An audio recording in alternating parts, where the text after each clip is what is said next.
What up, YouTube? It's your boy ATrueHero. And today, as you can see, it is a special episode because not only do we have the #1 ranked dueling book player, but you get to see our faces too. So go ahead and introduce yourself. Hey everyone, I'm Yondaime in the game, and I'm at the rank 1 position of the DB Dueling Book ladder, and at the on the ladder of Format Library. Just finished the World Championship from Format Library. I got the third place. Here we are with my first interview. I'm quite excited and Yes, and I'm sure all of your fans are thrilled to see your face because you're quite a handsome young man. So yeah, I'm 18. They ask the documents to me, but I'm actually 28. Okay. See, a true hero, I'm a little bit older. I'm actually 31. You know, I'm getting up there in age. I'm in the 30s. So enjoy your 20s while you can. But bringing this back to Yu-Gi-Oh! So you have been grinding for this event. As stated earlier, you are the #1 ranked player. And for this event, you actually chose to play Black Wings. Now, correct me if I'm wrong, but you actually climbed the ladder with Hero Frogs. Why did you choose I to did. play Black Wings over Hero Frogs? The reason is what I call ludopatia. I don't know what is the right pronunciation. Because I have been playing Blackwing since I started Edison in around February this year. And I used to back in the days, but that's a long story. In the past, I've been playing Hearthstone. So back to Blackwing, playing with Blackwing, I started, and I joined some tournaments. I got some good results. I'm sure Blackwing is one of the best decks, if not the best deck. But back in the days, I was playing in some meta after Edison. I was playing Formula Monarchs, enjoying that a lot. So yeah, my ludopatia brought me to also the desire to change, the desire to try something new brought me to Hero Frog, which is actually a very funny deck. I like it a lot. I was playing on DB ladder with that, and I had a good success. I got first, you said. I think Hero Frog is a perfect deck for dueling book ladder because it is very punishing deck for the players who don't know the matchup that True. well, That so is they can definitely go. true. And especially on the first games that you play, the opponent is maybe not the best experienced player, so you get some edge on that. Right. So it was And the right decision. moreover, with Hero Frogs, you'll almost always win game one. I think that every Yu-Gi-Oh player can agree, at least with an Edison format, that Hero Frogs are the best game one deck. Now, games 2 and 3, when you're playing against more advanced players, there is so much frog hate. Did that contribute to why you chose to not play Hero Frog? Because you have cards like Fossil Dyna, Vanity Scene, DD Crow, Soul Release. There's so many cards that really hurt the deck. Whereas Black Wings, there's only Consecrated Light and Royal Decree, and even those two cards, Black Wings can play out of quite easily. After, I would like to spend a few words on the downsides of Blackwing. Uh, One aspect that I don't listen online, so I would like to share it with you. But speaking about Hero Frog, as you said, is definitely the best game one deck, and also as you said, the game 2 and 3 are more difficult because of the side 8. But the reason why I decided in the end, these tournaments I speak about RBT rulers and Format Library World Cup were a bit strange for me because I was expected not to play them both for both, but there was the risk that I will not play them because for RBT rulers I was on a travel. I was flying. Actually, I was in airport lounge at the moment of the event, so I was sure I will not play it. Right. I heard you're a pilot. So not only a great Yu-Gi-Oh player, but you also have a very prestigious job. But anyway, that is another full story, but we can talk about it. Uh, Yeah, so no, in that moment I was a passenger, so I was in a lounge and I was sure not to play it. Round one with Hero Frog, and I lost game one, so round one, so I just dropped and took my flight to home. Right. That's actually probably a good decision because there's a big difference between the Edison World Championship and the RBT Rulers. Because RBT Rulers was double elimination. And for those of you who don't know how double elimination works, if you lose one of the early rounds, it is very difficult to climb your way to the top because you have to play through so much more matches. Whereas in a Swiss style tournament, if you lose the first round, it doesn't matter as long as you don't lose again. Now, I had the honor of playing in RBT Rulers, and for that event, I lost an early round, round 2, I believe. And because of that, I had to grind to make it to the end. And I wound up losing to my teammate Turna on Perfect Circle. But my record was still good overall. I went 5-2, right? And I took that last round on round 7. So if I had this same record in the World Championship, I would have made top 8 easily because there was only 6 rounds. So I would have went 5-1. Granted, of course, I would have played different players. But the point that I'm trying to make is double elimination is a lot harder to come back when you lose earlier rounds. Whereas Swiss, it doesn't matter when you lose as long as you don't really lose twice. And of course, if you lose to good people. Of course.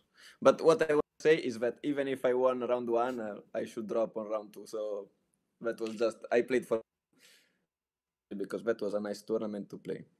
And speaking about Crazy Run, there was an RT qualifier. I was playing Blackwing. I lost round 1, as you said. So I won, I think, the 11 next games after that, and I managed to top. So oh my gosh, that's crazy. It's crazy.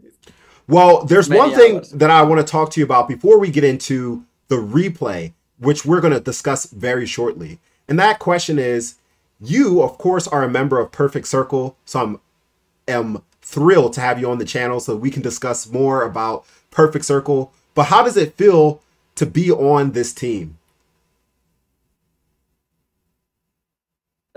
I don't want to speak too much about that because I think we will have to prove ourselves. I mean, on the paper, what I can say is on the paper, I think we are the best team at the moment for scores and for prestige.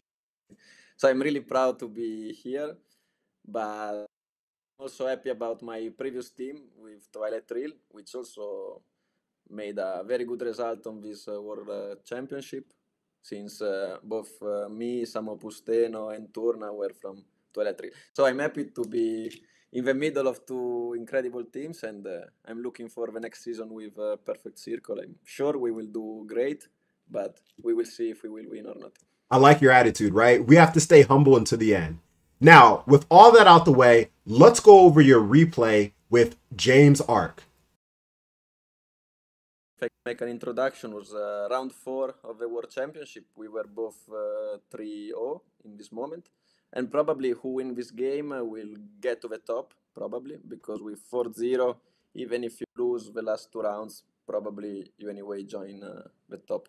That's top right. 8, so here it is. It is LuckExtreme is James Ark, and James Ark is actually piloting ATrueHero.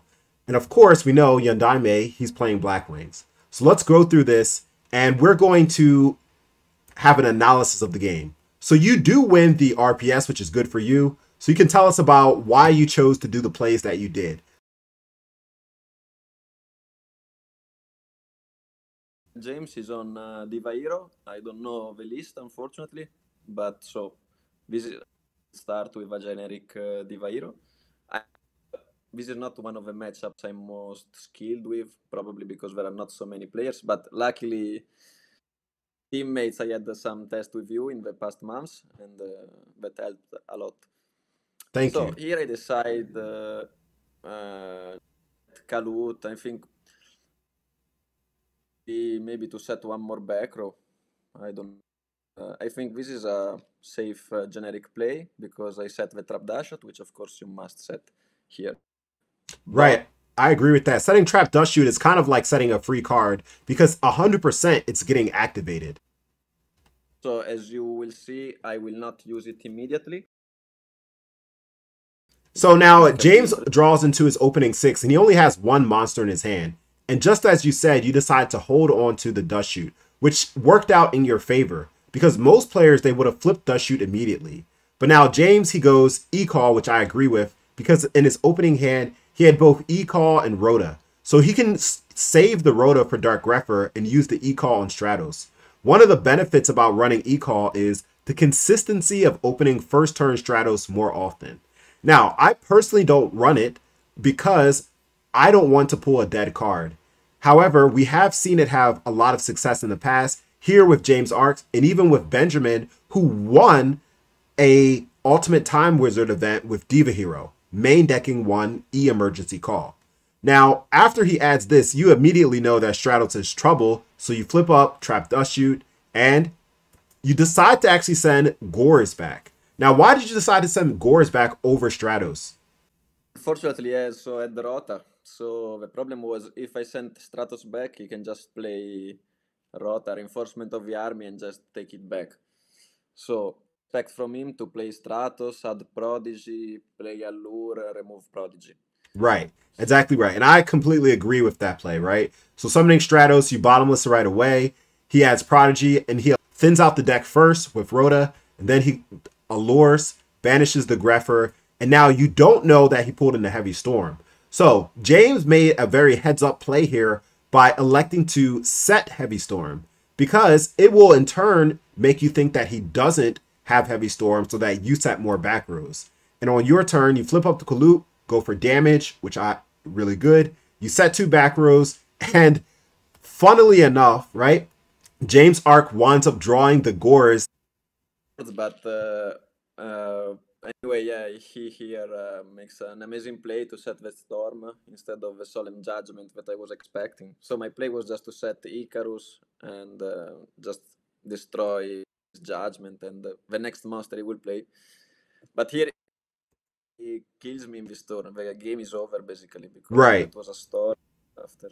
Yeah. Yeah, because he got pluses off the Heavy Storm, and not only that, but look at your hand. It's double Blizzard, and he banished the only target that you had with the Caius. So that was a really, really good play by James Arc. I remember I thought like, oh shit, and when I finished the game, I was like, okay, this guy is James Arc. I should play at a higher level and be considered some That's exactly right. game. When you're playing against people like James Arc or any top ranked duelist, you can't just make the generic plays that you would against anyone else because most people would not have set Heavy Storm in that instance. But because he's James Arc, he made that play and ultimately it allowed him to take game 1. Now, for game 2, you do get to start, and your opening 6 is quite good because you have Dark Arm, and Solemn. So there's not much to complain about there. So I have definitely agree with this opening turn, summoning Shura and setting a D prison. And James Arc, unfortunately, did not open up very strong. So he just sets Snowman Eater and passes. Now, your turn, you draw into Gale, which is perfect because now it'll be that much easier to get 3 darks in your graveyard. So at this point, I assume that you have a read. He has Snowman Eater set. So let's see what you decide to do. Just pass. Now, why did you just choose to just pass? The thing is that yeah, I've read that is no man eater because Diva Hero generally sets only that or a Sangan could be. But of course, if I play my Shura, I don't expect him to set a monster that I can beat over with Shura and get a plus from the Shura effect. Right. That actually makes a lot of sense. And one play that you could have done, right? And of course, your plays were great because they won you the game. But if you had a read, he had a Snowman Eater, potentially you could have special summoned Gale, made Armor Master, and attacked. And then that would have put your 3rd dark in the graveyard. But I also understand why you wouldn't want to do that because that also uses a lot of resources. Because Gale's limited for a reason. Yeah, I don't know. I think would be a mistake just to get 3 darks in the grave in this case because you can just play it slower. I have also Solemn in case he sets some back row that will kill. Right. And now, because of your patience, everything paid off. Because you can make a much better play now. You have the Solemn Judgment set, You have the ability to make Goyu Guardian and drop Dark Arm, and you also have a Mirror Force or a D-Prison to support it. So this is much better. In the previous turn, like leaving Shura with 2 back row set, and him with a Snowman, I mean, he should be scared about a possible Icarus attack. Not play other cards. His only option is to flip that Snowman Eater, destroy my Shura, and then make a play. But at that point, he needs or to play a Caius on my back row, because he wanna probably for a Sirocco, for something. To have a 0 attack monster for him will be a liability. That's exactly right. Yes. So that was a very, very, very smart move. Now, on your previous turn, I understand, well, 2 turns prior, rather, I understand why you chose not to force 3 darks, right? Because as I said, in that circumstance, it's not the best play because you're using too many resources. However, when he only had Catastor and Wing Blast set, at that point, you could have made Goyu and Dark Arm. And yes, he did have Wing Blast as we saw, but you also had Solemn Judgment. So why at that point did you decide to not go on the aggressive? So, of course, you made the right play in the end because you did win this game. But I'm just curious, why didn't you go for making Armor Master or making Goyu Guardian dropping Dark Arm then? I mean, the thing is that not because I win means that in the right place. I'm here to discuss with you. And I've made some mistakes, and it will be amazing if you help me to spot them. In this case, you mean I played Shura, he used the Phoenix Wing Blast on someone. So you mean I should have Solemn that yes. And yes. go on sync and playing that. Yes, exactly right. Yes, that's exactly right. 700 life points left. And me with a Armor Master, Dark Armed, and a Mirror Force and Prison, Dimensional Prison set. And 4 cards in hand. I don't know. I just played it slow because also now I keep my Solemn because I think I don't want a Solemn on a Shura. On a Phoenix Queen Blast on Shura, I will just draw Shura next turn. I have Mirror Force and Prison, so I'm quite Solemn, so I'm quite sure I will not die this turn. Again, I just try to play it slow. If he just plays Brain Control, dead, or his Dark Arm, because he can just wipe out all my board. So right, that makes a lot of sense. That definitely makes a lot of sense. But you would, at that case, have a difficult time outing a Brain Control. But now, unfortunately, now you have to Solemn this Breaker because that would have been a nightmare. Yeah, I was shitting myself because I'm right, close to die.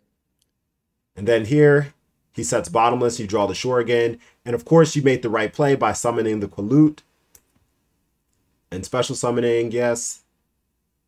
And here you can make Goyu. It gets Bottomless and perfect. Now you can drop your Dark Arm. And he's used all his resources, so the odds of him coming back are low. Whirlwind Shora in this game is a wrap. Yes, very nice. Very, very well played. He top decks Miracle Fusion, which is unfortunate, but it doesn't matter because you already have all the answers.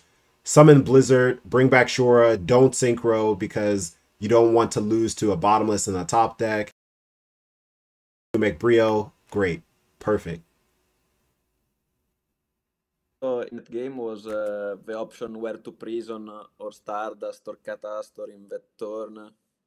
I think also that was nice. I prisoned the Catastor because my idea with Blizzard was to make a Goyo and steal his Stardust. In the end, Goyo took Bottomless, so that was not the case. And also, luckily with Dark Armed, I destroyed my Shura because otherwise that Miracle would have been little damage to me. Right, that's crazy. 400.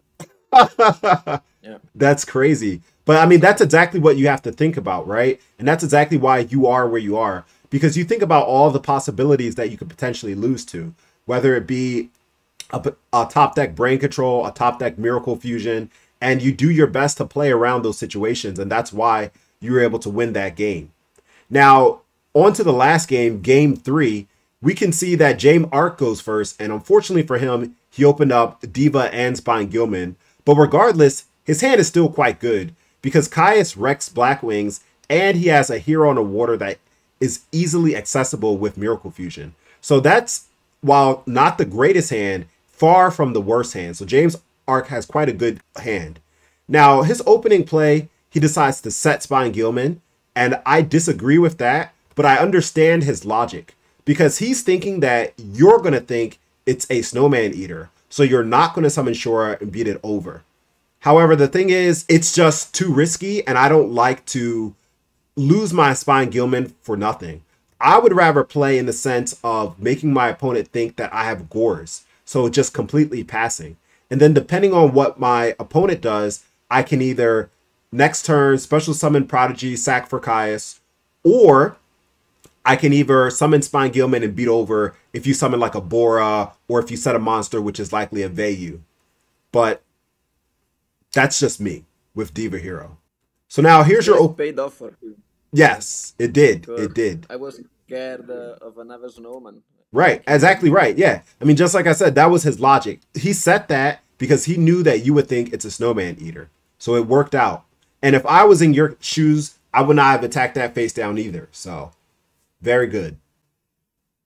Now, he's playing very well. Yes, he is playing very well. And that was an excellent pulling the rug.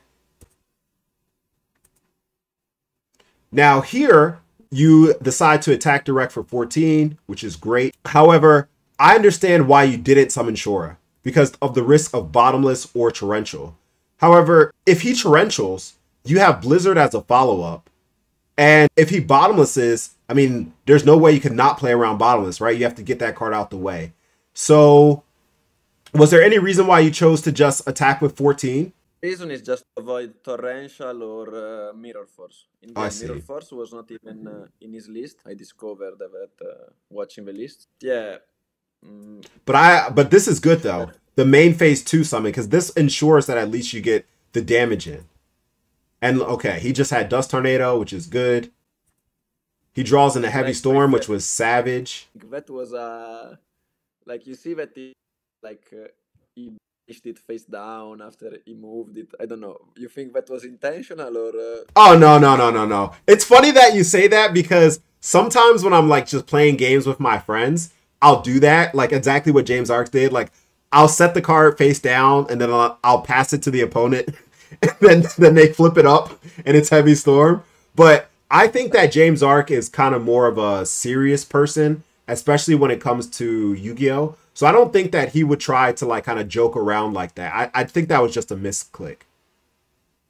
It can be. Anyway, yeah, but Mirror Force, but Heavy Storm was huge, of course. Again. Oh, it was huge. And then followed by the Caius and hitting your only level 4 monster. So that was really, really good. And that's why I said, even though he opened up Spine Gilman and Diva, it's far from a bad hand because look, now he has a hero and a water. He has Caius. I assume he's going to play Miracle Fusion here, right? And if I'm James Arc, I understand why he did this. He attacked over the Kalut with Caius because if you have another Kalut in your hand, he doesn't want to lose his 0 because it's not worth it trading a Kalut for a Kalut. So I understand why he did this attack here. And obviously he's not worried about Gores because you're playing Black Wings. Even though some lists do play Gores, you draw for turn and you drew the MVP. I think we've seen this card almost every game. Whether it's by you or by him, we've seen it every game. Yeah, it's a good card, yes. Right. So drawing into Dark Arm, summoning Blizzard, bringing back the Kalut. Here I want to discuss with you what would be... I think here I found a good line. I'm quite happy with what I found. But I think there were many possibilities here with these 3 cards, Blizzard, Gale, and Dark Arm. Yeah, I mean, what's coming to my mind just right off the back is making, because you have 0 Darks in the grave. So what's coming to my mind is making Armwing, making, of course, halving the 0, right? But making Armwing and then making Stardust and then dropping Dark Arm.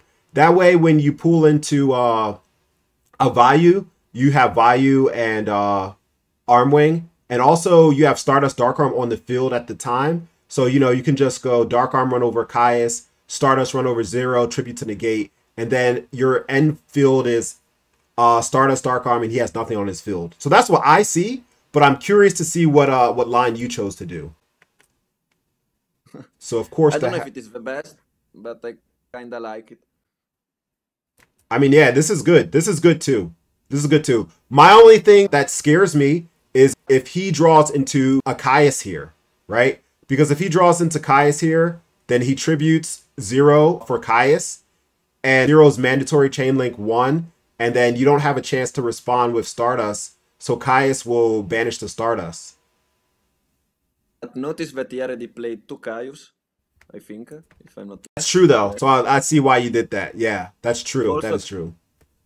Keeping Dark Armed with 3 Darks in Grave leaves me up. Not even if he play Caius, of course he crash my board and send me to 1000 left. But anyway, I have Dark Armed as a follow-up. True. So, like, also Brain Control doesn't kill me here.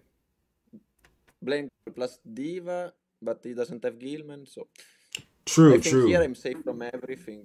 Yeah, that is true. Another reason why I like the play that I mentioned, and once again, that's why I like these kind of discussion things, because we just two different duelists who see different lines, is because if you have Stardust and Dark Arm on the field, even if he draws into like a Miracle Fusion, it's dead because he only has 0, right?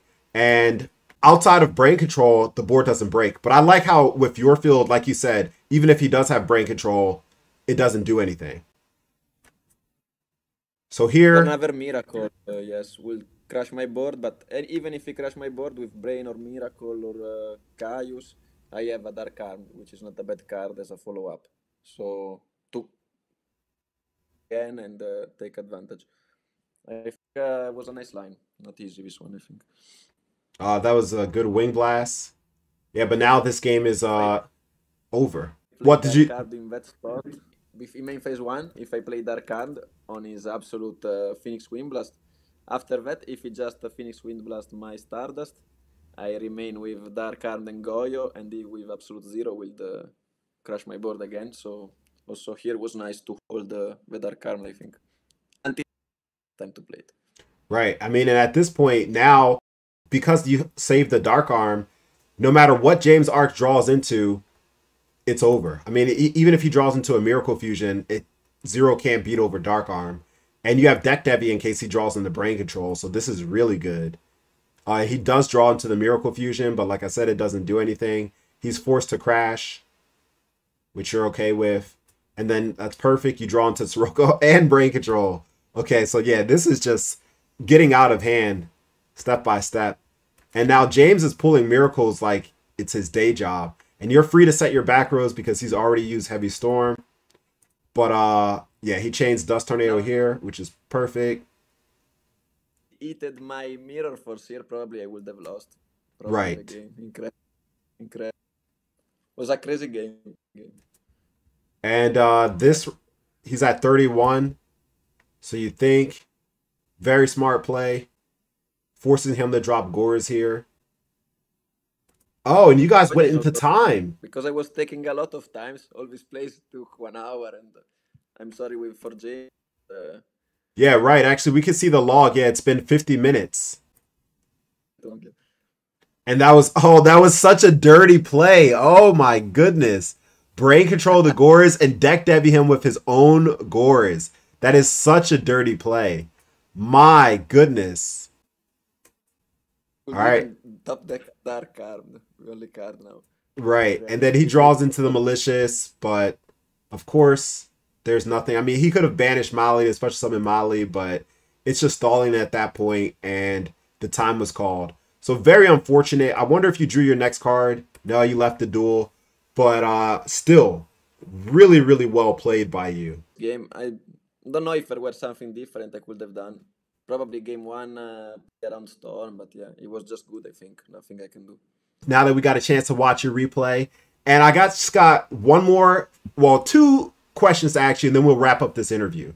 And that is, what advice would you give to players who are trying to pick up Black Wings? Because you are so proficient with the deck, and you just started playing as well. You said it hasn't even been that long ago. So to an aspiring Blackwing duelist, what advice would you give? I think that Blackwing is the best deck in the format, maybe together with Vayu. But I feel like every time I play a game with Blackwing, I could win it. I mean, if I make a different play somehow, I could win it. So I think really is good in every situation. The thing is that it is really difficult. It's to make the right choice every time, almost impossible, and I think nobody makes the right choices every time. Our goal is to, as a Blackwing player, is to just try to get closer to the perfection that will be impossible probably. Right. My you can just play it, just but a big help will be to follow streamer like you, to follow content like this. I think gives a lot of edge. Also, your how can I say, your playlist about the side patterns, Kaiba Talk, which is a serial that I love, gives a lot of help. Or plays, following YouTubers, and if you want to take it to the next level, you can just get a coaching from a proficient player, and that will speed up everything. Yeah, I think that's great advice. Really, the best way to learn, of course, you can learn through your own experience, but seeking wisdom from others, whether that's through coaching, whether that's through YouTube, there's so many ways that we can learn a skill and improve upon it. So I agree 100%. So my last question to you is, do you have any shout outs? Uh, shout out to Hero Frog. I mean, it's the deck I have been playing this month, and probably that was a mistake just to the pit. Yeah, I should have played Blackwing all the time. But to people, I should definitely thanks Ludo, our team leader, our team captain. One of the best Blackwing players, if not the best. And yeah, so we did a lot in the past months before I add my Hero Frog parentheses.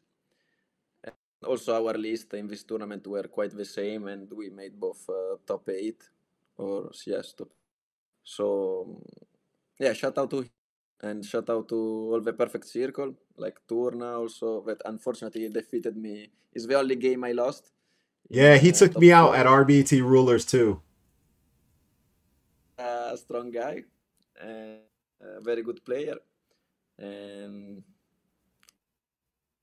because, as I said, I should have skipped this tournament for a dinner in some occasion. But yeah, we managed to move the dinner to the Friday, so I was able to play on Saturday, and I'm happy that I did. All right, you were able to do it all. You were able to have dinner. You were able to become the legendary Yu-Gi-Oh champion that you are and showcase it to the world yet again. Well, we're going to wrap it up. Thank you again so much. It's been a pleasure having you on. And until next time, a true hero out. Peace. Subscribe or you too will be sent to the Shadow Realm.